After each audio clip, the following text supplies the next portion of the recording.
Okay. Jane Seymour, the icon that is Jane Seymour. Thank you so Hi. much for joining me. It's so lovely to see you.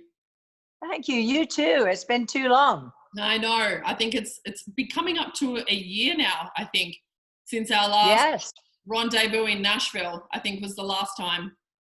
I know. And you had such success. Well done. Thank you.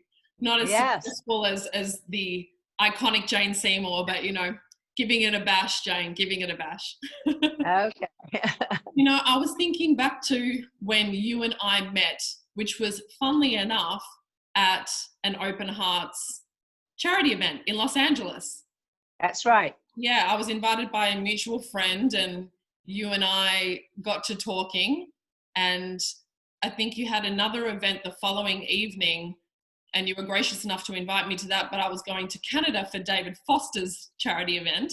But I said to Right. you, if ever you come to Dubai, please let me know. And sure enough, I got out there. you Yes, that did. was great. And for to have you, really introduce me as a local to the amazing world of the Emirates, and all the different places you took us to. I mean, it was just unbelievable. Absolutely, mind-boggling. I mean, Dubai is incredible in its own right, but then to get up, we went to Abu Dhabi. We went to Abu Dhabi, we went to the Grand Mosque. Yes, that was astounding. That was just so amazing, so beautiful. Yeah. Yeah, I remember all of this really well. And then of course far too much shopping. I Just a remember that. little, just a little. But one can never, immerse themselves in the souks enough, I find. And it's part of the No. cultural experience, so we really ran the gamut of the mosque and the, Yes. for everything, the shopping side of Dubai and everything that is. And we've had such a wonderful time together in the Emirates, and then of course some fun in the States as well, which has been terrific with the Campbell family, who you so graciously introduced me to, and I've since become so close with Ashley, which is Oh, good. yeah. I didn't know that. That's wonderful. Well, she's also really talented and great singer-songwriter. She's off the chart Amazing. talented. Yeah. Yeah. But tell me, how have you been? I mean, I've been watching you, and a lot of other people have been watching you over this period of COVID and lockdown, and you've been so instrumental, I must say, and incredibly inspiring, not just in terms of who you are and your persona and your public, life, in terms of being, a multi-award winning actress, both in film and TV, but also in your artwork, which is extraordinary. And in particular, you've used that with a philanthropic side. So perhaps absolutely. Well, I first started painting when I was going through the deepest, darkest time in my life, when I was 40. I'd done art before a little bit, but not to the degree that I did then. And it literally emotionally saved my life. And it became, started out as some sort of a therapy, but then it became an obsession. And then, the next thing I know, people are buying these pieces for Make-A-Wish Foundation, or asking me, commission me to do credit cards or show at the Guggenheim. And I mean, it was just extraordinary. And then I was designing fabrics and jewelry and, all of that. But when the COVID thing happened, I'm wearing one here. Yes, I have mine on too. I have the necklace that you gave me on. Yeah. Oh, yes. Anyway, the point was that when the whole COVID thing happened and we're all locked down, and I had just come back from Spain. I was in Madrid, trying to avoid the large crowds in the Women's March that was happening there in Madrid. Yeah. Oh, wow. I was actually there, and I took a trip to Toledo that day so we could avoid the Women's March, and there was nobody in Toledo.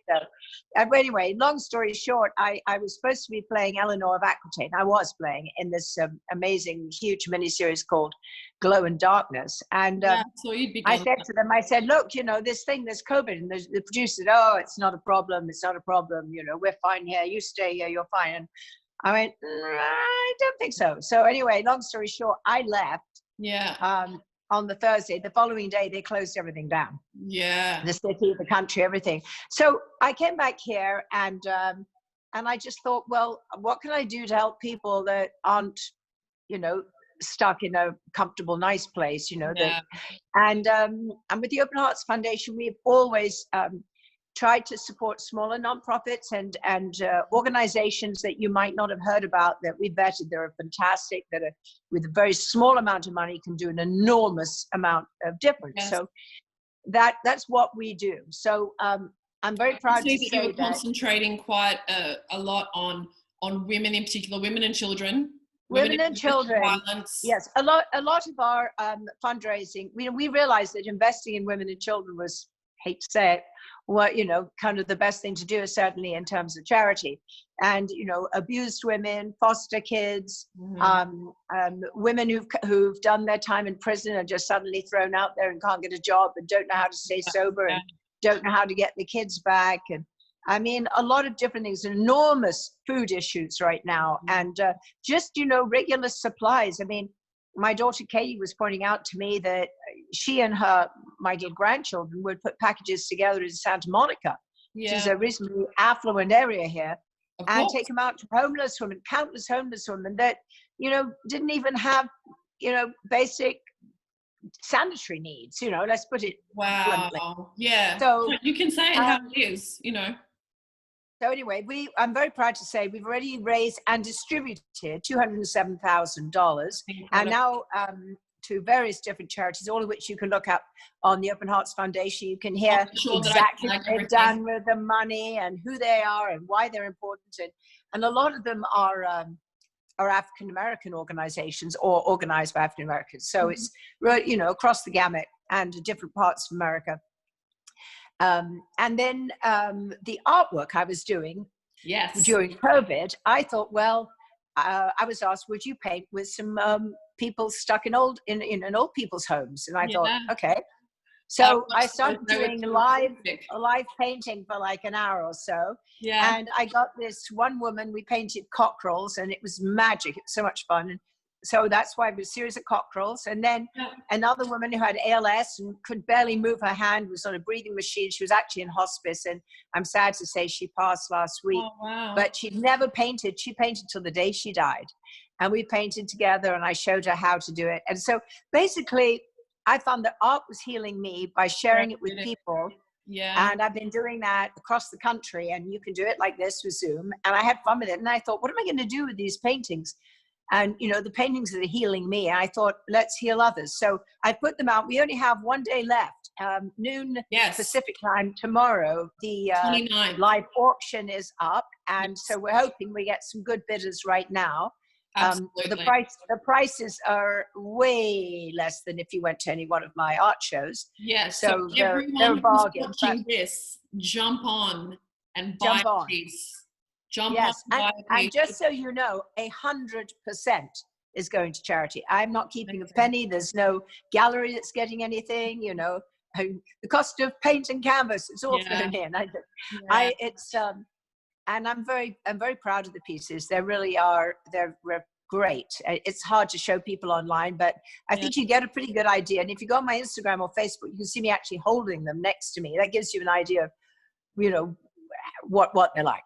Yeah, absolutely. I'll make sure to tag everything, because I do believe everyone who is watching this, please jump on and buy a piece, because it's going to amazing causes. And you actually something amazing happened the other day. Somebody saw it all and just decided to send us $50,000 just to the cause alone. Didn't even want to paint it. You can also do that, anyone out there. You can also do that. And I've said to people, if they're being really, really generous and they buy, as soon as we're allowed to meet one another, I'm going to throw that in. They can meet with me. Fantastic. Somehow. Or at least by Zoom, a private Zoom or something. But, Exactly. And tell me, obviously everyone knows you for the roles that you've played. And I found it really interesting when we were talking one time, and you said that one of your most iconic roles being Dr. Quinn, Medicine Woman, which was one of my faves. You know that I was in love with Sully. I've told you that a few times. But it came at a really vulnerable time for you. That particular role came up, and you've always been so amazing in talking to me and giving me your amazing book, which was about people going through challenges and adversity and coming out the other end. And you are someone who is so very inspirational to me, that you went through the tough slog. You know, people might not know that necessarily about you, that you went through that and you came out of it because true to form, you had that, you know, within you to be able to power through that and then develop a philanthropic, you know, foundation that gives back. It's incredible. So when Dr. Quinn came about, what was that? Well, gosh, I was 40 and I'm 69 now. So that's crazy how long ago that was. It feels like it was yesterday. And actually, if you look on my Instagram, you'll see just a couple of days ago, we did a Zoom of a new scene that Beth Sullivan wrote for us. And we all played it. Amazing. And it's amazing. You know, we're actively trying to get it back on the air somewhere. Wow. But the thing that's interesting about Dr. Quinn is that it literally covered all the issues that people are marching about today, all over the world. And the other thing that I'm proud about is that it really connects to every culture. And there's very little that connects to every culture. That's true. And it's still shown apparently in 98 countries. So 98. 98. Goodness. Yeah. So when everyone in the world is saying, you know, we're us, we're close, we don't want to have anything to do with you, we're different, we're right, you're wrong, or whatever those stuff that goes on and always has done in history. This particular series connected people. And it connected them in terms of humanity. Yes. And, you know, we all have the same, you know, kind of, we have hearts and lungs and livers and legs and arms and brains. And, you know, I always say to people, the luck of the draw is wherever you were born. Yeah. And whatever your circumstances are.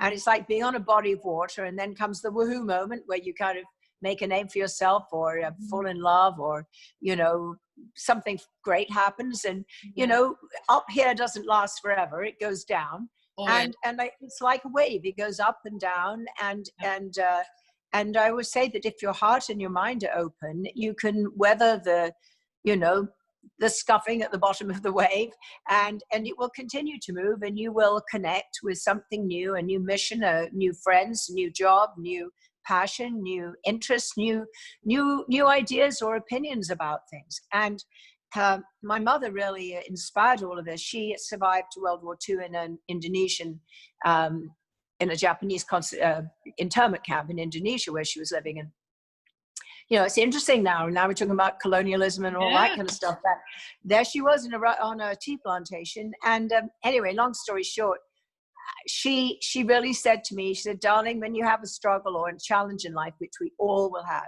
every single person, she said, the hardest thing is to accept it. And once you've accepted it, if you can open your heart and look around you and reach out to help someone else with your unique ability, having gone through something that they're just dealing with, or something you understand, you go, you know what, I actually can help that person. I can do something here. So that's what Open Hearts is about. And so, you know, when we are able to raise lots of money, it's fantastic, because we really can get it to the right places. Absolutely. But as much as anything, what we're doing is showing people who are interested what is going on in the world, who's doing what to make a difference, and how, if you want to be part of that, you can join. And we're now doing a Young Hearts app, which Katie came up with. Katie. So we're actually actively building an app that we hope will be global, that will connect, like a dating app would, connect the organizations that need specific skilled volunteers at times, with what their mission is, with volunteers who have special interests and special That's abilities. really interesting. Yeah.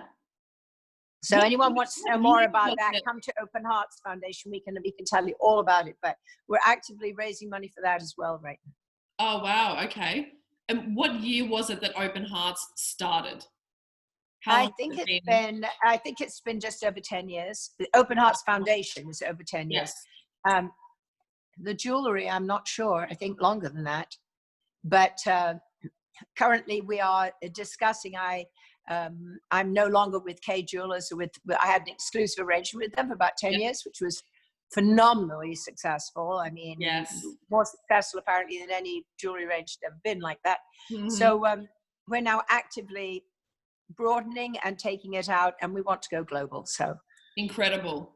And the jewelry is beautiful. I mean, I'm lucky enough to own a piece thanks to you, which I treasure, but it is both fine jewelry, which I love, but also like the piece that you're wearing now, can just peek it at the moment, but it's beautiful. And really, do you design, I think you said you design it a little with Sherry? Yes, oh, absolutely, 100%. And I actually, there's a whole other difference. Since you're Australian, you should know that I did something with QVC Australia before COVID, and we did a whole line of jewelry just for them that I think you can access through their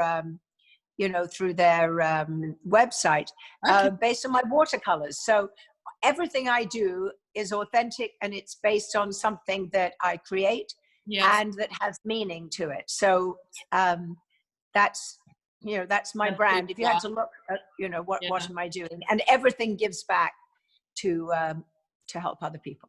And speaking of Australia, you're about to head down under to my homeland. I am. All being well. Somehow or other, somebody in the government has issued a piece of paper saying I'm an essential worker. Thank you. You are an essential worker. You are. I am now an essential worker. I'm actually coming out to do a beautiful Australian movie called Ruby's Choice in Brisbane. I'm playing Ruby, and Ruby is a grandmother who has dementia. Oh, wow. And doesn't know it. And it's an incredibly beautiful movie about how this woman who really doesn't know that she has dementia ends up in all kinds of terrible circumstances, but ends up inadvertently helping the entire family and solving all their issues. And she casts sort of a magic change for everyone around her without ever really realizing what it is she's done. Well, that sounds like life imitating life a little bit there, Jane. You've certainly affected a lot of people in ways that you probably don't think about. And Alzheimer's and dementia, is something I obviously know a lot about because we made the movie with Glenn Campbell, I'll Be Me. I'm very proud of. And my uncle had Alzheimer's. My great aunt had Alzheimer's. My ex-husband's aunt had Alzheimer's. I have obviously, through my work with doing that movie, I met and spent a lot of time around people with memory issues. So I'm very, it's a very important story because I think it's like ridiculous numbers. One in, I can't remember what it is, but 1 in 10, or maybe it's more. Maybe it's more than that. 1 in 2 or 3, I mean, some crazy amount of us is gonna, if we live long enough, we're gonna be having it. So, how do you live with someone like that? What how does it affect people, and how important our memories are. So I found myself here in COVID as well, going through all my old photo albums and just thinking, gosh, and I found magical things. I saw you went through your closet. That was a treat. Yeah, that was fun. Well, I'm now going through the photo albums, and I'm hiring one of my kids to scan everything and help me kind of put it all together. So I've got it through that. Yeah, it's a large job, but if you're in the family, it's fascinating because you go, oh. Yeah, of course. I remember that. Yeah, absolutely. I think every family, but most certainly for you, there would be so many different, because of all the films that you've done and for everything, even just family memories as well. And I remember you talking about your dad with me when you were here in Dubai. He was a doctor. He was a doctor. He actually specialized in infertility. And I've just found some old letters of his just the other day. And, and he's talking constantly about the man that invented test tube babies, in vitro, Patrick Steptoe. And all the story, all these letters about, yes, we were with Patrick, and yes, he's doing this, and maybe one day this is something that will, I can use on a couple of patients, if they're lucky enough to be able to do it. And I'm thinking, if only he could see it now. I mean, I almost, it's impossible to not know anyone who's used the miracles of IVF. Absolutely. And I have to ask you one thing that's sort of a little bit off the topic, but someone did ask me today to ask you, so I'm asked whether the Wedding Crashers was going to have a sequel.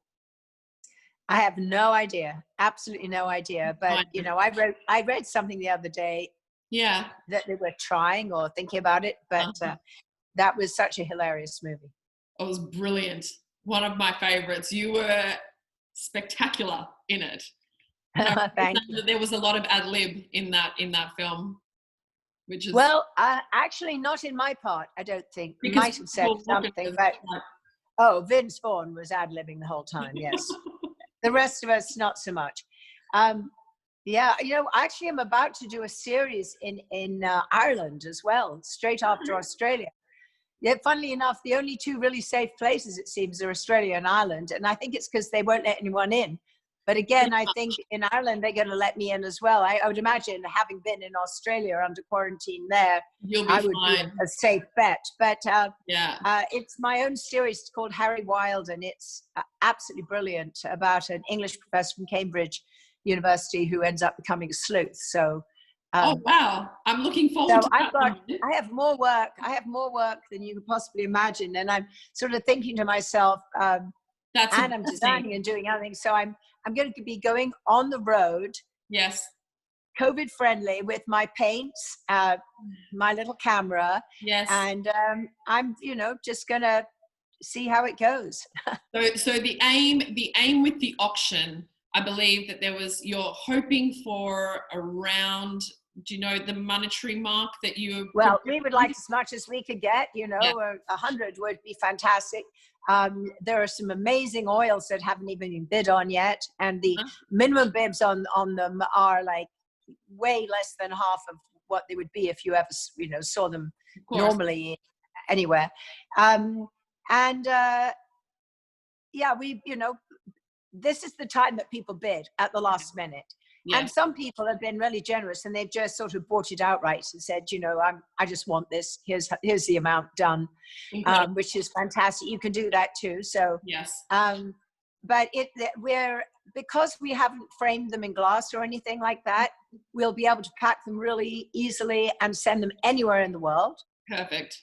And people can frame them themselves where they are, so it'll fit there. Because usually when I show art, I have it all framed up, and then somebody will say, "Oh, I only have gold in my house, and you've framed it in black and silver." And I go like, "Well, you could change it," but people never think of it that way. But this way, you can frame anything the way you want, or hang it up as it is. And I did a little demo yesterday with even just 2 pieces of glass. You can put the watercolor pieces in very easily and they frame up very nicely. Oh, but yes, I mean, anyone you know, and you know what else? You could just do it as a charitable donation, get the piece, and then give it to another organization and raise money again. Hey, so I would say out there where you are, you may have some local organizations you really want to benefit. You buy it from us. Know that it's a charitable donation, so you've got your write-off, whatever, and then you can donate it to something else. And that's really clever. And since you know me, you could up the ante and turn it into more than just the painting. That's it. The gift that keeps on giving. I like it. Well, everyone who's watching, you only have 1 day left. 1 day left of the auction. It finishes tomorrow at what time? Noon, I think, Pacific time. I don't know how far ahead you are. Gives everyone in Australia and the UAE plenty of time. Plenty of time. Yes. Okay. I think it's like a day and a few hours left. Yeah. So, yeah. It's very easy to maneuver too. You can go in, press C, you put your bid in, and you know, and as we said, you know, donations just for no reason at all are also wonderful. But I think, you know, a lot of people say, well, I'm not sure I have the spot for that, but I really like it. It could be a gift for somebody, or it could be donated to, you know, a public place where a lot of people could enjoy it. Absolutely. I mean, there's art, believe it or not. Well, if you think about it, art and jewelry are things you take with you wherever you go. And always. It's, you know, and you can leave and gift to other people for generations to come. And absolutely. And anything by you, I'm sure, would be much treasured. You're incredibly talented, so that helps. Well, I have shown it in the Guggenheim, the Butler Institute of American Art, the Women's Museum in Washington, D.C.